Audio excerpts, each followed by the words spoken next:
Hello students, welcome to A1 classes. Maths का डर खत्म करने की इस जर्नी में आज है हमारा डे 10 और आज हम एक बहुत ही क्रूशियल टॉपिक को डिस्कस करने वाले हैं, उसको समझने वाले हैं अच्छे से, जिसका नाम है एक्सपोनेंट्स एंड पावर्स। चलिए जरा इसको समझते हैं। मैंने एक एक्सप्रेशन लिखा, इसको हम जनरल टर्म में, अभी मैंने डायरेक्टली क्यों बोला जबकि आपको पता है कि नॉर्मली हम इसको क्या बोलते हैं, 7 की पावर 4 या फिर 7 रेज टू द पावर 4 बोलते हैं। पर अगर मैं कहूं कि ये गलत है, क्योंकि 4 तो एक्चुअली पावर होती ही नहीं है, 4 होता है एक्सपोनेंट। क्या होता है? एक्सपोनेंट। और ये जो नीचे है इसको बोलते हैं बेस,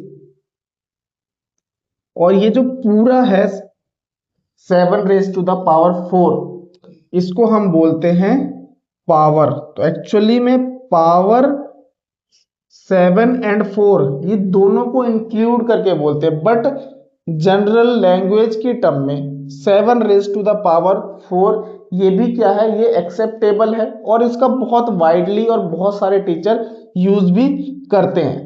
तो यूज करने में कोई ऐसा इशू नहीं है, लेकिन आपको फंडामेंटल्स पता होने चाहिए। तो फंडामेंटल क्या है, ये जो 7 है इसको हम बेस बोलते हैं, और जिसको आप लोग पावर बोलते हैं वो पावर नहीं होती है, वो क्या होती है, वो एक्सपोनेंट होता है। और ये जो पूरा एक्सप्रेशन है इसको हम पावर बोलते हैं। मतलब अगर इसको मैं सॉल्व कर दूं 7 रेज टू पावर 4 को, तो उसका जो वैल्यू है उसको हम पावर बोलते हैं। ठीक है, बट इट्स ओके, चलता है। लैंग्वेज की टर्म में हम उसको 7 रेज टू द पावर 4 ही बोलेंगे, आप लोग भी यूज कर सकते हैं, बट जैसा कि मैंने बताया फंडामेंटल्स के लिए ये हमने समझा। अब इसका मतलब क्या होता है, देखो इसका मतलब ये होता है कि जब किसी भी नंबर के ऊपर एक एक्सपोनेंट है तो इसका मतलब है कि वो नंबर खुद से उतने टाइम्स क्या हो रहा है, मल्टीप्लाई हो रहा है। मतलब ये 7 रेज टू पावर 4 या फिर 7 की एक्सपोनेंट अगर 4 है हमारे पास, तो इसको हम क्या मतलब है इसका, 7 मल्टीप्लाई 7 मल्टीप्लाई 7 मल्टीप्लाई 7, मतलब है आपका 7 एक्सपोनेंट 4। ठीक है, अगर आप लोग भी 5 की पावर 2 प्लस 5 की पावर 3 को 5 की पावर 5 लिख देते हो तो ये क्या है, गलत है। अगर आप लोग 5 प्लस 2 की पावर 3 को 5 की पावर 3 प्लस 2 की पावर 3 लिख देते हो तो ये भी आप गलत हो। तो अगर आप ये गलतियां करते हो तो आपको बहुत ज्यादा जरूरी है आज की क्लास को देखना, एक्सपोनेंट्स एंड पावर, जिसमें हम फंडामेंटली समझेंगे कि इनका सबका मतलब क्या होता है। ऑलरेडी मैंने आपको बता दिया, इसको बेस बोलते हैं, इसको एक्सपोनेंट बोलते हैं, इसको पावर बोलते हैं। तो इनके कुछ बेसिक फॉर्मूलाज हैं जिनको हमें समझना पड़ेगा और उनके हम क्वेश्चंस देखेंगे हर एक फॉर्मूले के यूज के। देखो, अगर मेरे पास a की पावर m और a की पावर n है, ठीक है, तो सबसे पहले हम इस वाली प्रॉपर्टी को समझते हैं। तो क्या होगा, अगर मतलब बेस सेम है और एक्सपोनेंट्स अलग अलग हों या कुछ भी हो, उससे फर्क नहीं पड़ रहा, बेस सेम है और वो मल्टीप्लाई हो रहे हैं, तो क्या होगा, एक्सपोनेंट्स क्या हो जाएंगे, ऐड हो जाएंगे। मतलब ये कि अगर हमारे पास कोई क्वेश्चन है 3 स्क्वायर मल्टीप्लाई 3 क्यूब, तो इसका आंसर क्या होगा, 3 की पावर क्या हो जाएंगी, ऐड हो जाएंगी, एक्सपोनेंट्स क्या हो जाएंगे, ऐड हो जाएंगे। तो ये हो जाएगा 3 रेज टू द पावर 5। और समझो, जैसे अगर मेरे पास है 5 की पावर 5 मल्टीप्लाई 3 की पावर 3, तो क्या हो जाएगा। अब इसमें क्या कर सकते हैं हम, कुछ नहीं कर सकते। क्यों नहीं कर सकते, क्योंकि बेस क्या है, सेम नहीं है। लेकिन यहीं पर ये ऐसे होता, अगर ये होता तो हम क्या कर सकते थे, देखो इसमें और इसमें बेस सेम है, उसके बाद इसमें और इसमें बेस सेम है, तो हम क्या करेंगे, 5 वाला जो है इनका पेयरिंग एक साथ, और इनकी पावर क्या हो जाएगी, ऐड हो जाएगी, तो 5 + 2 7, और 3 वाला एक साथ, तो 3 की पावर 3 + 2 5, और उसके बाद इसको हम एज इट इज़ ही छोड़ देंगे, क्योंकि इसका हम कुछ नहीं कर सकते। अगर ज़्यादा से ज़्यादा करना है तो हम 5 की पावर 7 को सॉल्व करें, मतलब 5 को 7 बार मल्टीप्लाई करें, देन 3 को 5 बार मल्टीप्लाई करें, देन जो रिजल्ट आ रहा है उसको मल्टीप्लाई करें। पर क्योंकि ये बहुत ही ज़्यादा कॉम्प्लेक्स है, बहुत ही ज़्यादा बड़ा आंसर आने वाला है, तो हम ये नहीं करने वाले हैं, ठीक है। और ये आप लोगों को भी में नहीं करना है, क्योंकि अगर कभी बड़ी पावर आती है तो आपको उसको पूरा सॉल्व नहीं करना होता है, और इसके आगे इसमें और कोई स्टेप नहीं होगा, यहीं पर इसको छोड़ दिया जाएगा। तो ये हो गया पहली वाली प्रॉपर्टी का यूज, ओके। उसके बाद दूसरी वाली प्रॉपर्टी, अगर बेस सेम है और डिवाइड हो रहे हैं तो एक्सपोनेंट्स क्या हो जाएंगे, माइनस हो जाएंगे। क्या हो जाएंगे, माइनस। मतलब जैसे अगर मेरे पास है 5 की पावर 3 डिवाइडेड बाय 5 की पावर 2, तो इसका आंसर क्या आएगा, एक्सपोनेंट्स क्या हो जाएंगे, माइनस। तो 5 की पावर 3 - 2 मतलब 5 पावर 1। और समझो जैसे मेरे पास है 5 की पावर 5 मल्टीप्लाई 3 की पावर 2 डिवाइडेड बाय 5 की पावर 4 मल्टीप्लाई 3। अब एक चीज़ और आपको यहाँ पे समझने को मिलेगी कि अगर किसी भी नंबर में कोई एक्सपोनेंट या पावर नहीं है तो उसको हम क्या बोलते हैं, 1 होता है। वहाँ पर हमेशा क्या होता है, 1 होता है। तो अब देखो, क्योंकि इस 5 का और इस 5 का बेस सेम है तो इसकी पावर्स माइनस हो जाएंगी, मतलब 5 की पावर 5 - 4, और ये मल्टीप्लाई 3 की पावर 2 - 1 मतलब 5 की पावर 1 और 3 की पावर 1। अब देखो ये सॉल्व हो सकता है, तो इसको हम क्या कर देंगे, 15 कर देंगे। 5 की पावर 1 मतलब 5 को एक बार मल्टीप्लाई करना है तो 5 ही हो जाएगा, और 3 की पावर 1 भी क्या हो जाएगा, 3 हो जाएगा। तो आंसर कितना आ जाएगा, 15 आ जाएगा, ओके। आइए थोड़ा डिफिकल्टी लेवल और बढ़ाते हैं। अब अगर कोई क्वेश्चन इस तरीके से है तो आपको क्या करना है, वही अप्लाई करना है सेम फॉर्मेट से। अब ये आपके कैलकुलेशन पे डिपेंड करता है, आप चाहो तो इसको एक स्टेप में भी कर सकते हो, आप चाहो तो इसको और ज्यादा स्टेप्स लेके भी कर सकते हो। जैसे कि अब देखो ये दोनों क्या है, 5 की पावर मल्टीप्लाई हो रहा है, तो यानी इनकी पावर तो क्या होंगी, ऐड होंगी, इनकी पावर्स ऐड होंगी। और ये क्या है, ये डिवाइड में है तो ये सब्ट्रैक्ट होगा, यानी मैं इसको ऐसे लिख सकता हूं 5 की पावर 2 + 2 - 1 और 3 की पावर 3 - 1। तो क्या हो जाएगा, देखो ये ऑलरेडी हमारा फर्स्ट क्लास का कॉन्सेप्ट है, फर्स्ट फाउंडेशन क्लास का। तो ये हो जाएगा 5 की पावर 3 मल्टीप्लाई 3 की पावर 2, ओके। ये आपका सॉल्व करके आंसर आ गया, ठीक है। अब आपको कुछ मैं क्वेश्चन दे रहा हूं, अभी आप इनको सॉल्व कीजिए, ओके, और आंसर कमेंट बॉक्स में कीजिए।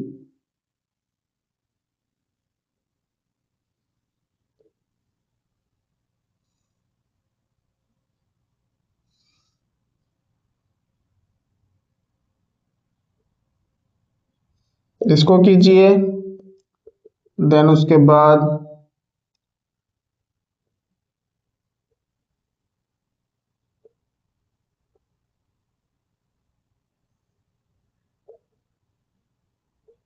इसको कीजिए। इन दोनों क्वेश्चंस को अभी आप सॉल्व कीजिए, ताकि आप ये समझ पाए कि आपको कॉन्सेप्ट समझ में आया है या नहीं आया है, और मैं इसका आंसर आपको अभी के अभी बता देता हूं। तो देखो इसका आंसर क्या होगा, इसका आंसर होगा भाई 3 × 5 यानी 15। इसका आंसर क्या होगा, इसका आंसर होगा, देखो इसमें आप क्या कर सकते हैं, क्योंकि ये देखो 7 की पावर 3 और 7 की पावर 3, ये हम इसको डायरेक्ट ऐसे कैंसिल भी कर सकते हैं, क्योंकि सब क्या हो रहा है, ये मल्टीप्लाई हो रहा है, ये हम ऑलरेडी सीख चुके हैं, है ना। तो इसको हम डायरेक्ट ऐसे कैंसिल कर सकते हैं, और फाइनली आंसर हमारा क्या आ जाएगा, 7 की पावर 2 मल्टीप्लाई 5 की पावर 4 - 2 2। तो ये आंसर आ जाएगा, ठीक है। तो अब इस चीज को देखकर एक और आइडेंटिटी आ जाती है हमारी, और वो आइडेंटिटी ये है, थर्ड आइडेंटिटी लिख लो, कि अगर a की पावर m और b की भी पावर m, मतलब अगर कोई से भी दो एक्सपोनेंट्स हैं या पावर्स हैं हमारे पास, तो अगर उनकी पावर क्या है, सेम है, या फिर ये तो जनरल टर्म में हो गया, एक्सपोनेंट्स अगर सेम है तो हम उसको डायरेक्टली क्या लिख सकते हैं, a मल्टीप्लाई b की पावर m, ऐसे लिख सकते हैं। ठीक है, मतलब इसको हम फर्दर और क्या कर सकते हैं, क्योंकि देखो दोनों की पावर 2 है, तो इसको हम 7 मल्टीप्लाई 5 की पावर 2 लिख सकते हैं, मतलब 35 की पावर 2 लिख सकते हैं, और 35 का स्क्वायर होता है 1225। अब आपको मैं एक क्वेश्चन और दे रहा हूं, इसको भी जरा सॉल्व कीजिए।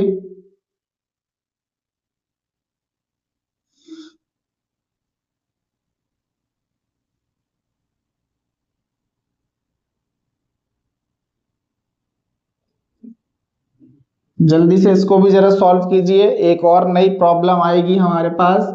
जब मैं इसको आगे सॉल्व करने जाऊंगा तो कितना हो जाएगा, 3 + 4 7, 7 - 5 2। और एक बात ध्यान रखना, बीच में अगर कहीं पे भी इसमें प्लस माइनस आ गया तो मैं ऑलरेडी आपको बोर्ड मास वाले में बता चुका हूं कि वहां पर क्या होता है, टर्म चेंज हो जाती है, और जब टर्म चेंज हो जाएगी तो हम इनको ऐसे ऊपर नीचे डिवाइड नहीं कर सकते। अभी हम आगे भी इस चीज को समझेंगे, देखना कैसे। तो क्योंकि इसमें तो सारे ही मल्टीप्लाई हैं, तो हम अपना रूल अप्लाई कर सकते हैं। तो ये हो जाएगा 5 की पावर 7 - 5 2, और ये हो जाएगा 3 की पावर 2 - 4 -2। तो अब भाई ये तो हम पहली बार देख रहे हैं किसी की भी पावर माइनस में अगर हो, ठीक है। वैसे तो आंसर तो ये भी आपका सही है, लेकिन एक फॉर्मूला होता है, अगर हमारे पास a की पावर -m है तो फॉर्मूला नंबर 4, मतलब अगर कोई भी नंबर है जिसकी पावर माइनस में है तो उसको हम प्लस में कर सकते हैं, अगर हम उसको नीचे कर दें तो। ओके, और वैसे ही अगर डिनोमिनेटर में -m है तो हम उसको ऊपर कर सकते हैं और प्लस की पावर हो जाएगी। तो यानी इसको अगर मैं आगे प्रोसीड करूं तो ये 5 का स्क्वायर डिवाइडेड बाय 3 का स्क्वायर हो जाएगा। और जैसे ही ये हुआ एक और आइडेंटिटी ने जन्म ले लिया, और वो आइडेंटिटी है आइडेंटिटी नंबर 5। अगर हमारे पास a की पावर m और डिवाइडेड बाय b की पावर m है, मतलब ये कि अगर कोई से भी दो एक्सपोनेंट्स अगर सेम हैं और डिवाइड हो रहे हैं तो उसको हम क्या कर सकते हैं, उसको हम नंबर्स को डिवाइड करके होल की पावर में m कर सकते हैं। मतलब इसका जो फाइनल आंसर हो जाएगा तुम्हारा 5/3 का होल स्क्वायर। ठीक है, या तो इसमें तो हम सॉल्व भी कर सकते थे, तो ये हो जाएगा 25/9। और अभी मैं, क्योंकि देखो अभी हमने अलजेब्रा शुरू नहीं किया है, क्वेश्चंस के अंदर जब A B C D X Y Z आ जाएगा ना, तब ये फॉर्मूले ज्यादा काम आएंगे। अभी तो क्योंकि हम नंबर्स में कर रहे हैं ना, तो हम तुमको ऐसा लग रहा होगा कि सर इनकी जरूरत क्या है, ये करने की तो जरूरत ही नहीं थी, हम तो सीधे 5 का स्क्वायर 25 कर देते और 3 का स्क्वायर 9 कर देते। अभी के लिए तुमको इनको जस्ट फॉर्मूले के हिसाब से समझना है और फॉर्मूलों को याद करना है, क्योंकि जैसे ही हमारा ये वाला टॉपिक खत्म होगा उसके बाद हम सबसे खतरनाक टॉपिक में आ जाएंगे, जिसको हम बोलते हैं अलजेब्रा। और जैसे ही अलजेब्रा आएगा उसके बाद ये फॉर्मूलेज और ज्यादा एक्टिव हो जाएंगे और ज्यादा इनका यूज तुम लोगों को पता चलेगा, क्योंकि फिर नंबर्स नहीं होंगे, फिर अल्फाबेट्स होंगे, ए बी सी डी होगी, एक्स वाई जेड होंगे। अब देखो अगर आपके पास ये क्वेश्चन है तो इसमें मैं आपको बहुत अच्छे से दिखाता हूं कि कैसे जो लास्ट वाले जो फॉर्मूलेज है उनको हमें अच्छे से यूज करना है। देखो अब इसको आप दो तरीके से कर सकते हैं। एक तो जैसे मैंने बोला कि दोनों की एक्सपोनेंट क्या है भाई, सेम है, तो जब दोनों के एक्सपोनेंट सेम है तो इसको मैं क्या लिख सकता हूं, मैं इसको 10/5 whole raise to the power 5 लिख सकता हूं। उसके बाद इसको आप 5 बन जा और 5 टू जा कर सकते हो, और ये क्या हो जाएगा 2 की पावर 5, और आंसर कितना आ जाएगा आपका 32। मान लो आपका दिमाग ऐसे काम नहीं करता है, आपने ऐसे कर लिया कि 10 को भाई क्या लिख सकते हैं, 10 को लिख सकते हैं 2 × 5।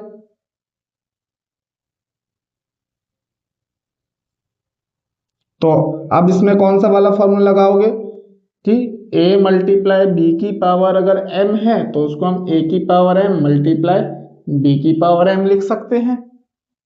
इसमें हमने कौन सा लगाया, इसमें हमने लगाया a की पावर m अपॉन b की पावर m है तो उसको हम a अपॉन b की पावर m लिख सकते हैं।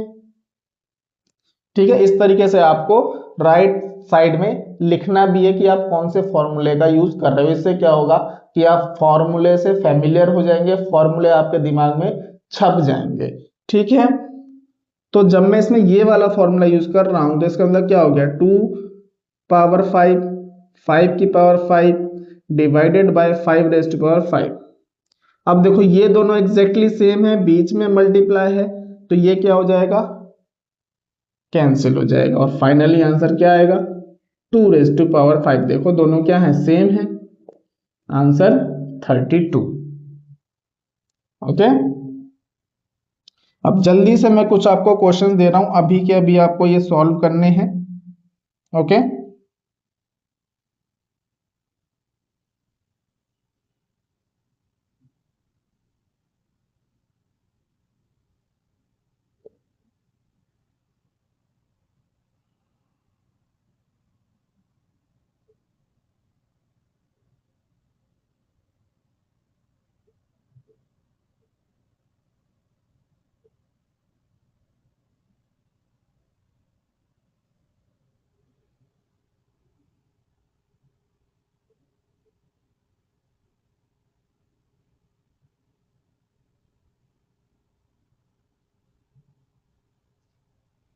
इनको आप सॉल्व कीजिए अभी।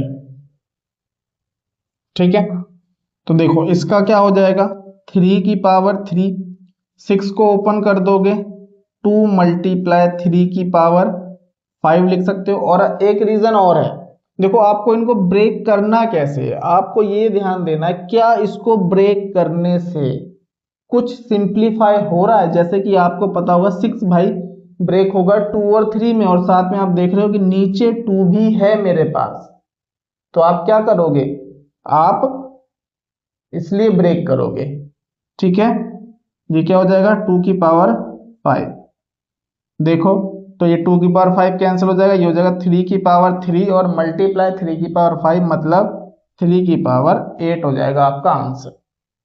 इसको देखो 5 की पावर 3 + 2 5 और ये 7, तो ये हो जाएगा देखो 5 की पावर -2 मल्टीप्लाई 3 की पावर -1, तो इसमें माइनस वाला फॉर्मूला लगाएंगे और इसका फाइनल आंसर क्या हो जाएगा 1 अपॉन में 5 की पावर 2 क्योंकि देखो 5 की पावर -2 का कोई तरीका नहीं है आपके पास सॉल्व करने का। अगर जैसे पावर मैंने बताया कि अगर पावर छोटी है तो आपको क्वेश्चन को सॉल्व करना पड़ेगा, लेकिन अगर 5 की पावर -2 है तो इसको आप डायरेक्टली सॉल्व नहीं कर सकते, इसको आपको डिनोमिनेटर में लेकर जो मैंने आपको बताया a की पावर -m = 1 अपॉन a की पावर m, इस फॉर्मूले का यूज करके ही आप उसको सॉल्व कर सकते हैं। तो ये कितना हो जाएगा, ये हो जाएगा 1 अपॉन 25 × 3 75, तो आंसर कितना आ जाएगा 1 अपॉन 75। सेम ये तो बिल्कुल सिंपल दिया है मैंने, 3 to 5 - 4 7 की पावर 1 यानी 7 हो जाएगा आपका आंसर। फाइनली ये 6 फॉर्मूलाज हैं हमारे पास एक्सपोनेंट्स एंड पावर में, ये आप याद करेंगे। क्वेश्चंस ऑलरेडी मैं आपको टेलीग्राम में या फिर ऐप में अपलोड कर दूंगा, वहां से आप सॉल्व उनको जरूर कीजिएगा। अभी बहुत सारी चीजें बची हैं इसमें, अभी खत्म नहीं हुआ है, इसका मतलब मैं ये सब चीजें अगर आपको बता रहा हूं डिस्क्रिप्शन में आपको लिंक मिल जाएगा। ठीक है, तो इनका बेसिक जो यूज है वो हमने देख लिया। देखो अब हमने ये भी देख लिया कि अगर हमारे पास एक्सपोनेंट है या पावर है तो उसको किस तरीके से सॉल्व करना है, क्या क्या फॉर्मूलेज यूज्ड होते हैं। लेकिन भाई अब बात ये है कि ये 7 की पावर जो 4 है या फिर 3 की पावर जो 4 है, ये बना कैसे, ये आया कहां से। जैसे मैंने बताया कि इसका मतलब क्या है, इसका मतलब है 3 को 4 बार मल्टीप्लाई करना यानी 81। तो अगर हम रिवर्स तरीके से देखें, क्या करें, अगर रिवर्स तरीके से देखें तो 81 को हमने लिखा है 3 की पावर 4, 343 को हमने लिखा है 7 की पावर 3, ओके। 32 को हमने लिखा है 2 की पावर 5। और ये हुआ कैसे, जो मैं आपको जब मैं एलसीएम एचसीएफ वाला चैप्टर करवा रहा था तो वहां पर मैंने आपको एक तरीका बताया था जिसको बोलते हैं प्राइम फैक्टराइजेशन, और मैंने एलसीएम एचसीएफ करना भी आपको सिखाया था। अब मैंने वहां पर एक बहुत ही इजी ट्रिक हो सकती थी आपके पास, पर वो मैं आपको वहां पर नहीं बता सकता था। क्यों? क्योंकि आपने एक्सपोनेंशियल पावर को तब तक नहीं सीखा था। क्योंकि अब मैंने आपको जब एक्सपोनेंशियल पावर सिखा दिया है तो अब मैं आपको वो वाली ट्रिक भी सिखा देता हूं। जैसे अगर आपको 24 एंड 36 इन दो नंबर्स का आपको एलसीएम एंड एचसीएफ निकालना है तो आप 24 का प्राइम फैक्टराइजेशन कीजिए। ठीक है, आपको मैं ऑलरेडी सिखा चुका हूं कैसे करते हैं, तो मैं डायरेक्ट लिख रहा हूं 2 की पावर 3 मल्टीप्लाई 3, ओके। उसके बाद 36 का प्राइम फैक्टराइजेशन कीजिए। 36 का जब आप प्राइम फैक्टराइजेशन करेंगे तो आएगा आपके पास 2 की पावर 2 मल्टीप्लाई 3 की पावर 2। अब अगर आपको कोई बोल रहा है एचसीएफ निकालो तो आपको क्या करना है, दोनों में जो कॉमन नंबर्स है, देखो बेस 2 इसमें भी है, 2 इसमें भी है, 3 इसमें भी है, 3 इसमें भी है, तो इनकी जो छोटी पावर है उसको ले लो। मतलब 2 की पावर 3 और 2 की पावर 2 में कौन छोटा है, 2 की पावर 2, तो 2 की पावर 2 को ले लो। उसके बाद 3 की पावर 1 और 3 की पावर 2 में कौन छोटा है, 3 की पावर 1, तो आपका एलसीएम कितना, एचसीएफ कितना हो जाएगा, 12 हो जाएगा। और अगर एलसीएम की बात करूं तो बड़ी वाली पावर आपको लेनी है, 2 की पावर 3 और 2 की पावर 2 में बड़ा 2 की पावर 3 और 3 की पावर 2, यानी 8 मल्टीप्लाई 9 72 क्या हो जाएगा, आपका एलसीएम हो जाएगा। एक और एग्जांपल समझते हैं, एक और एग्जांपल समझते हैं। सपोज हमारे पास है 20 एंड 28, ठीक है। तो 20 का जब मैं प्राइम फैक्टराइजेशन करूंगा, अच्छा हाँ एक चीज बताना रह गया, मैं एक चीज ये बताना रह गया, आप लोग सोच रहे होंगे सर ये 2 की पावर 3, देखो सिंपल, जैसे मैंने जब प्राइम फैक्टराइजेशन आपको बताया था तो आप क्या करेंगे, 24 को करेंगे 2 12 2 6 2 3 3 1। अब मैं ऑलरेडी इसको हम क्या लिख सकते हैं, 2 मल्टीप्लाई 2 मल्टीप्लाई 2 मल्टीप्लाई 3, ये ऑलरेडी मैं आपको बता चुका। इसका मतलब क्या है, 2 की पावर 3 मल्टीप्लाई 3, तो ये कैसे आया, ऐसे आया। अब आपको ये भी समझ में आ गया होगा, ठीक है। अब उसके बाद अगर मैं 20 का प्राइम फैक्टराइजेशन करता हूं तो क्या होगा, 2 की पावर 2 मल्टीप्लाई 5। उसके बाद मैं 28 का प्राइम फैक्टराइजेशन करता हूं तो 2 की पावर 2 मल्टीप्लाई 7, ठीक है। अब अगर मुझे एचसीएफ देखना है, मैंने क्या बोला आपको, जो कॉमन नंबर है दोनों में उसकी छोटी पावर। देखो दोनों में कॉमन नंबर क्या है, 2, क्या 5 इसमें है, क्या इसमें है, नहीं। 7 इसमें है, क्या इसमें है, नहीं। तो एचसीएफ करते टाइम आपको ये बात ध्यान रखनी है कि दोनों वो नंबर लेना है जो दोनों में हो। इसमें 2 है दोनों में और दोनों की ही पावर क्या है, 2, तो यानी छोटी पावर 2 ही ले सकते हैं, तो इसमें कोई इशू नहीं है, ये 2 की पावर 2 कर देंगे हम। तो यानी इसका एचसीएफ कितना आएगा, 4 आएगा। अब क्योंकि 7 इसमें नहीं है और 5 इसमें नहीं है, तो इनको कंसीडर नहीं किया जाएगा एचसीएफ के लिए। लेकिन जब एलसीएम की बात होगी तो मैंने बोला सारे नंबर्स, जितने भी नंबर्स हैं उनकी बड़ी पावर को ले लो आप। तो देखो 2 की बड़ी पावर तो क्या है, 2 ही है। 5 की बड़ी पावर क्या है, 5 है। 7 की बड़ी पावर क्या है, 7 है। तो ये कितना हो जाएगा, 4 5 जा 20 7 जा 140। आया समझ? ये मैंने कुछ क्वेश्चंस लिखे हैं, इनका आप अभी एलसीएम एंड एचसीएफ निकालिए, क्योंकि मैं समझ रहा हूँ ये नया है, आपको मैं एलसीएम एचसीएफ निकालना सिखा चुका हूँ ऑलरेडी। लेकिन अगर इस तरीके से रिपीट होते हैं, नंबर्स मल्टीप्लाई होते हैं, तो इससे इजी तरीका बन जाता है। तो ये आपको आना बहुत ज़्यादा जरूरी है। तो क्या करना है आपको, 27 का प्राइम फैक्टराइजेशन करोगे तो हो जाएगा 3 की पावर 3। 45 का प्राइम फैक्टराइजेशन करोगे तो ये हो जाएगा 3 की पावर 2 मल्टीप्लाई 5। अगर एचसीएफ की बात करेंगे तो मैंने बोला जो कॉमन नंबर है उसकी छोटी पावर, आंसर। अगर एलसीएम की बात करोगे तो सारे नंबर्स की बड़ी पावर, 3 की पावर 3 मल्टीप्लाई 5, तो 27 मल्टीप्लाई 5, तो कितना हो जाएगा 135। ये एलसीएम हो गया आपका। इसको देखो 18 एंड 30 को, 18 का प्राइम फैक्टराइज करोगे ये हो जाएगा आपका 3 की पावर 2 मल्टीप्लाई 2। 30 का प्राइम फैक्टराइज करोगे तो ये हो जाएगा आपका 2 मल्टीप्लाई 3 मल्टीप्लाई 5। एचसीएफ के लिए मैंने बोला जो कॉमन नंबर्स हैं उनकी छोटी पावर, 3 कॉमन है, छोटी पावर क्या है 1, 2 कॉमन है, छोटी पावर क्या है 1, 5 दोनों में है ही नहीं तो उसको कंसीडर नहीं करेंगे, एचसीएफ हो जाएगा 6। एलसीएम, एलसीएम जब करेंगे तो क्या होगा, सारे नंबर्स की बड़ी पावर, तो 3 की बड़ी पावर क्या है 2, 2 की बड़ी पावर क्या है 1, 5 की बड़ी पावर क्या है 1, यानी 90। ये एलसीएम आ जाएगा आपका। ठीक है, ये देखो 15 एंड 45 वाला, इसको आप मुझे कमेंट बॉक्स में आंसर दो, जिसका सही होगा उसको मैं रिप्लाई भी दूंगा, जिसका गलत होगा उसको समझा भी दूंगा क्या गड़बड़ किया आपने। देखो 15, तो 15 को लिख सकते हैं 3 की पावर 1 मल्टीप्लाई 5 की पावर 1। 45 को हम लिख सकते हैं 3 की पावर 2 मल्टीप्लाई 5।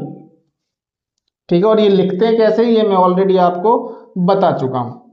तो एचसीएफ के लिए मैंने बोला जो कॉमन नंबर है उसकी छोटी पावर, तो 3 कॉमन है उसकी छोटी पावर 1, 5 कॉमन है उसकी भी छोटी पावर 1, तो एचसीएफ कितना आ गया 15। एलसीएम सारे नंबर्स की बड़ी पावर यानी 3 का स्क्वायर मल्टीप्लाई 5 यानी 45। जब आप ये देखोगे तो आपको वो वाली ट्रिक भी ध्यान आ जाएगी जो मैंने आपको बताई थी, जब एक नंबर दूसरे नंबर का टेबल होता है तो जो बड़ा वाला नंबर होता है वो हमारा एलसीएम होता है और छोटा वाला नंबर जो होता है वो हमारा एचसीएफ होता है।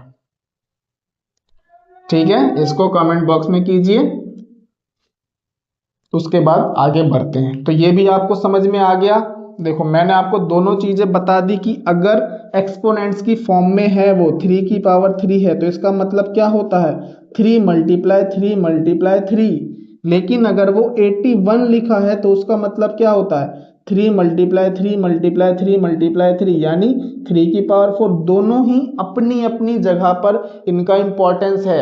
ये आप जब क्वेश्चंस करते हो, आगे करते हो, सॉल्व करते हो, तब ये चीजें आपको समझ में आएंगी कैसे कि अगर बहुत सारी चीजें आपके पास पावर्स में हैं और एक या दो चीजें आपके पास नॉन पावर्स में है, तो आप क्या करो वो जो नॉन पावर वाली चीजें हैं उनको पावर्स में कन्वर्ट करो और फिर कुछ रिलेशन लगाओ, ये जो मैंने फॉर्मूले आपको बताए हैं।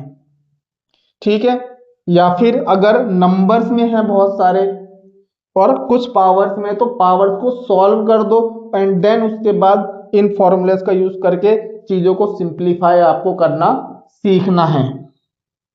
तो अब इन्हीं प्रॉब्लम्स को मैं आगे देखने वाला हूँ। ये एलसीएम एंड एचसीएफ निकालना आपको इस तरीके से समझ में आ गया होगा। अब आगे हम यही प्रॉब्लम देखते हैं कि अगर मिक्स आ जाए, कुछ नंबर पावर वाले आ जाएं, कुछ नंबर बिना पावर वाले आ जाएं, तो उसका मतलब क्या है या फिर कैसे हम उनको सॉल्व आगे करेंगे। तो बेसिक चीजें बहुत कर ली, अब है टाइम थोड़ा एडवांस में जाने का।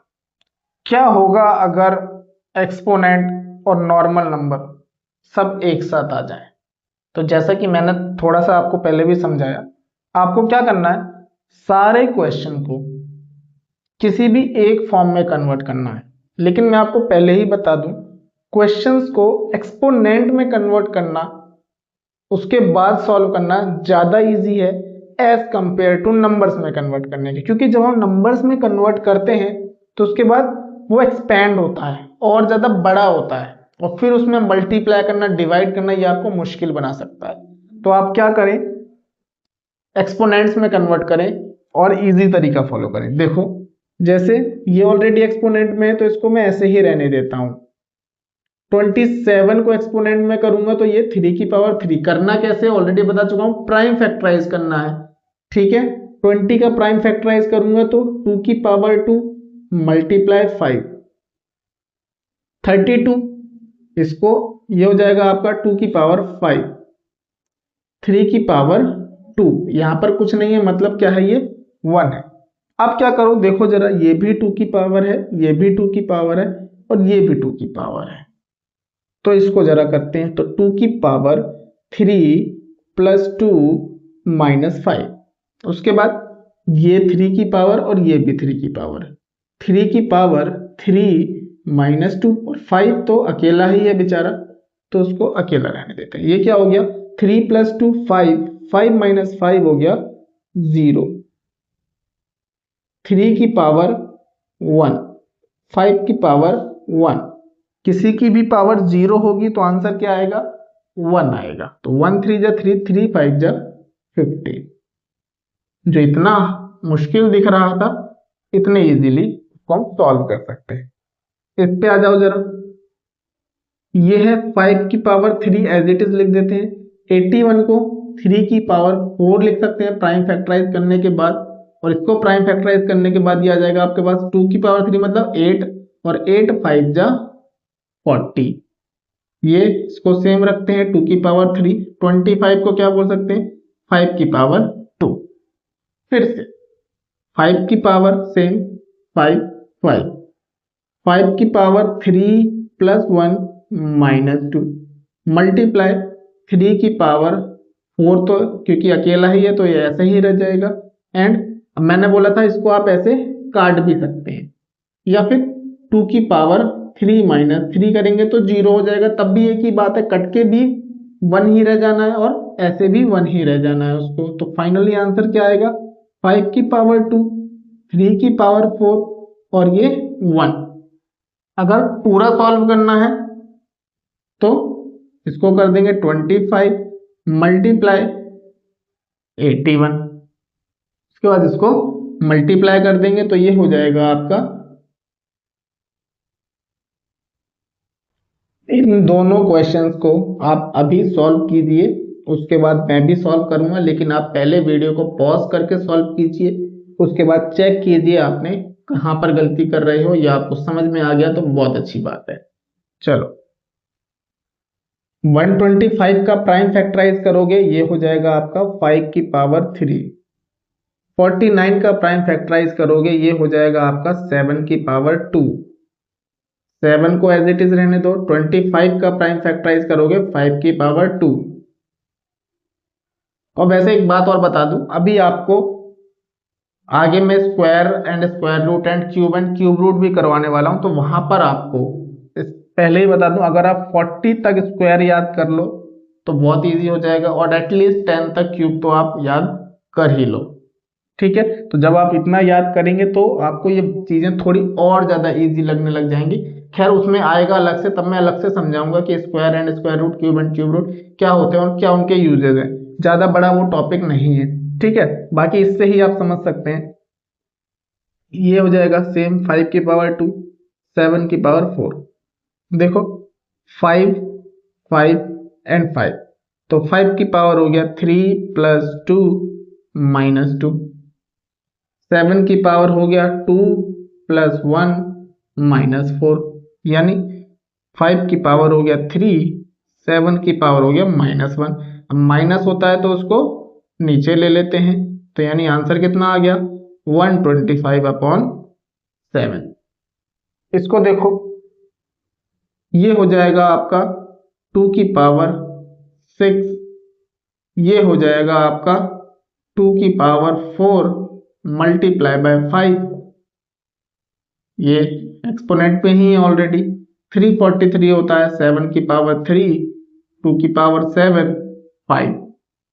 देखो 2 2 एंड 2, तो 2 की पावर 6 प्लस 4 माइनस 7, ये तो देखो सीधे कैंसिल कर देता हूं। 4 माइनस 3 कितना हो गया 2 की पावर 3 मल्टीप्लाई 7, यानी 8 मल्टीप्लाई 7, आंसर आ गया 56।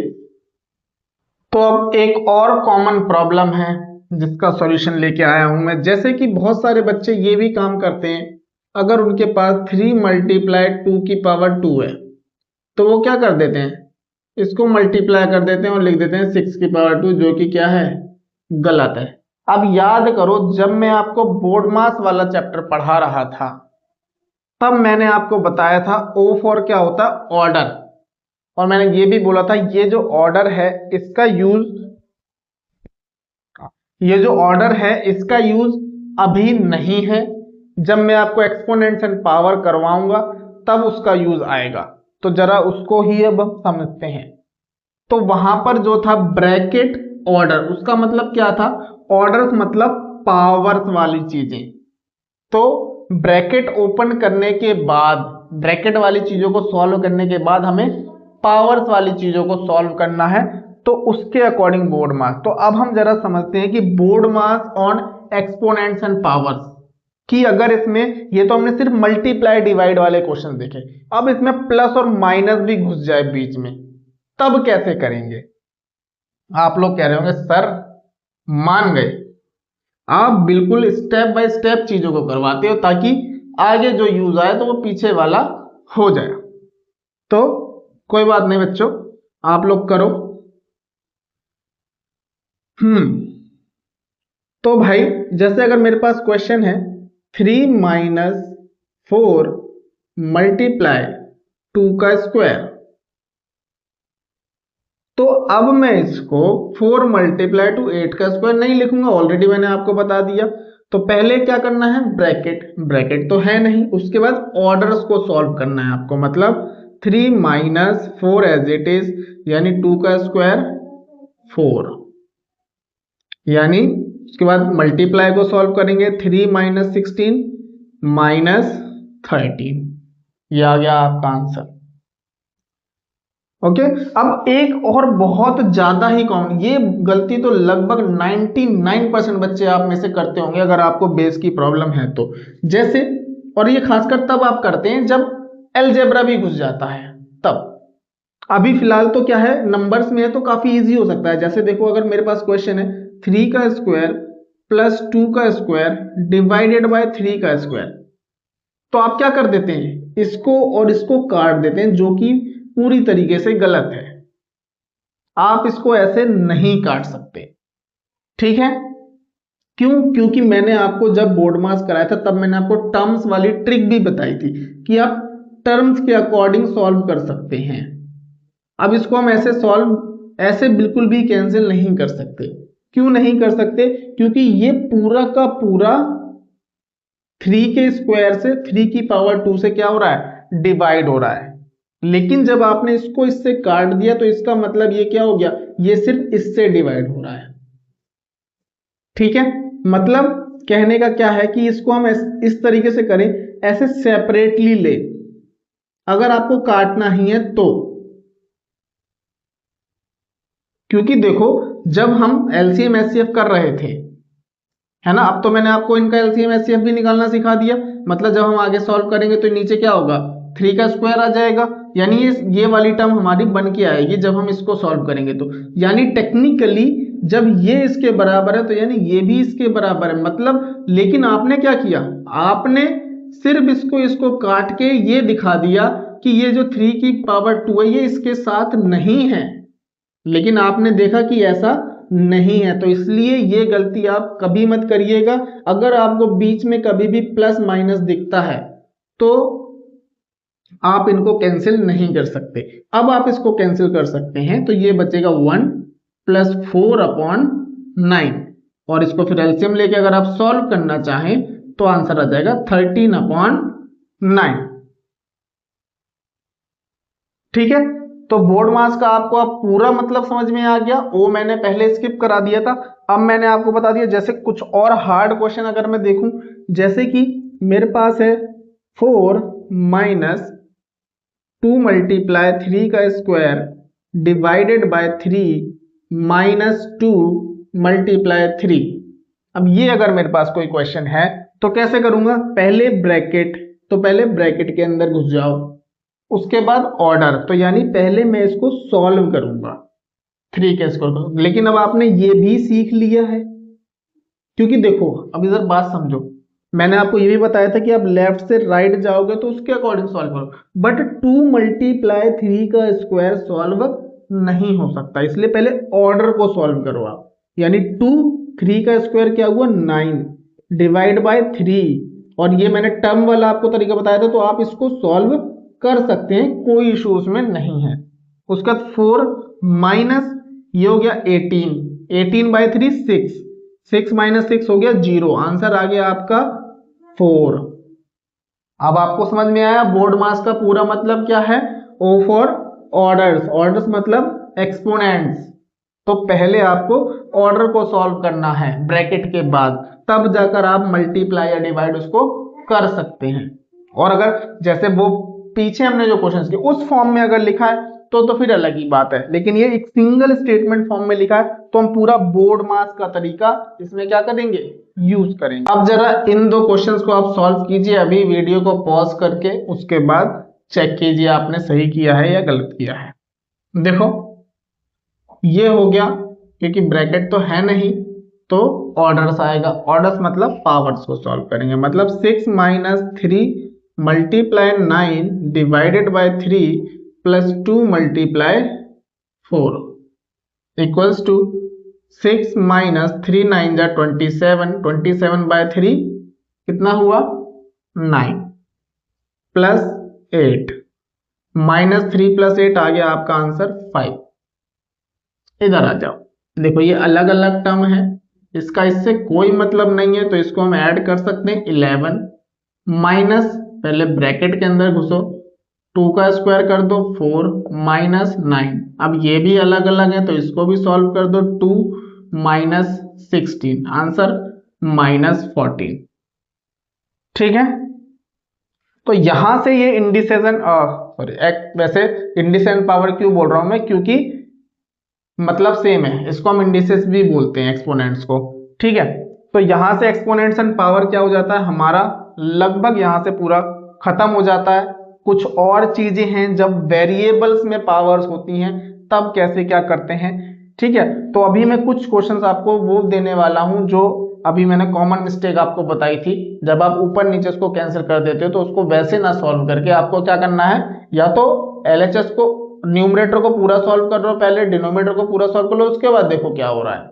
ठीक है, या फिर जो मैंने सेपरेट करने का आपको तरीका बताया था वो देख लो आप।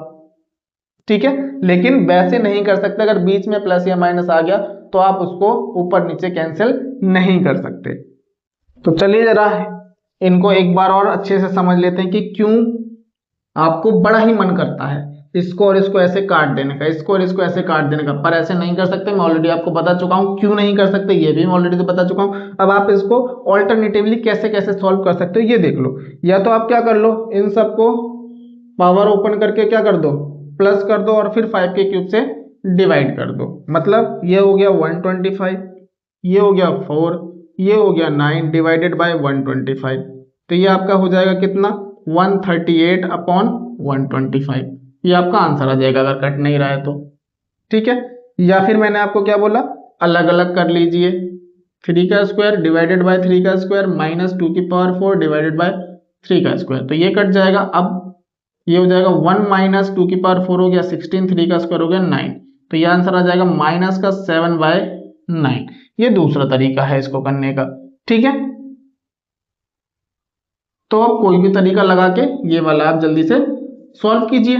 क्या हो जाएगा, ये हो जाएगा आपका 5 की क्यूब अपॉन 2 का स्क्वायर माइनस 1 यानी 125 अपॉन 4 माइनस 1 यानी 121 अपॉन 4, क्योंकि देखो इसके नीचे कुछ भी नहीं है तो 1 है, फिर उसके हिसाब से हम इसको क्या कर देंगे, सॉल्व कर देंगे, ठीक है।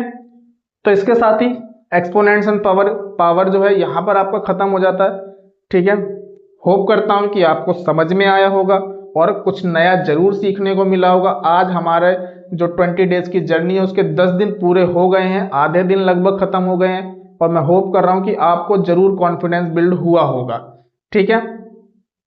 तो ऐसे ही आगे बढ़ेंगे, स्टार्ट करेंगे फिर से 11वें डे की जर्नी को, और फिर से लेकर आऊंगा कुछ ना कुछ नया। जैसा कि आपको पता है डिस्क्रिप्शन में टेलीग्राम और ऐप दोनों का लिंक आ जाता है, वहां पर क्वेश्चंस आपको मिल जाते हैं, ओके।